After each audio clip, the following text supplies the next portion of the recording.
Alright, we're going to check the valve for travel and make sure the retainer doesn't hit the top of the guide. I've already machined the top of the guide, so we're probably, well, there's no way we're going to hit the guide, but we'll check and see how much lift we had before we get coil bind. I like about 60 between the two coils on the bottom, so we'll see what we got here. So we're at 0 now. There's 1, there's 2, 3, 4.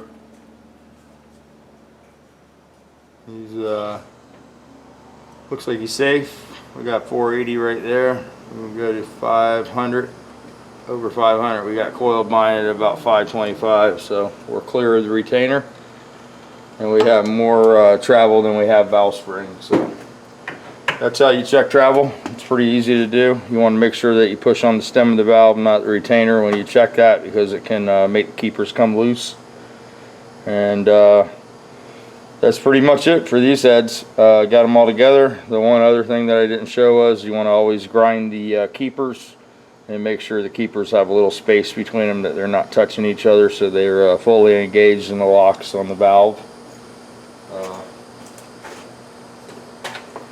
What I mean by the locks on the valve are these little grooves that the keepers stay in, and if the keepers are touching each other, sometimes they don't make full engagement. And if you ever take a head apart and the valve doesn't want to come through the guide, that's a good indication that the keepers were touching each other and cause wear on these little locks.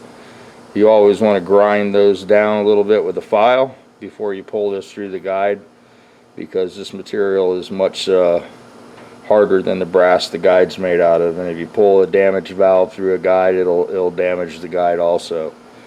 So again, make sure your keepers are ground, and you want to be able to look at the top of the valve, and the keepers should be engaged onto the valve and not touching each other. There should be a little space in between them.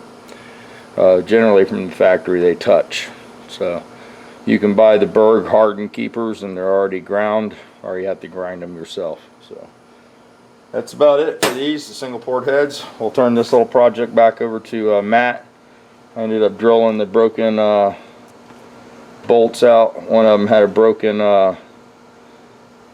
cap in it, and I couldn't do anything with that. I just drilled the hole over here a little further, and he'll have to compromise the sheet metal a little and make it work. But that's about it. I think these will go back to him, and we'll see how it runs when he goes to the track. So it'll be cool to follow the project along.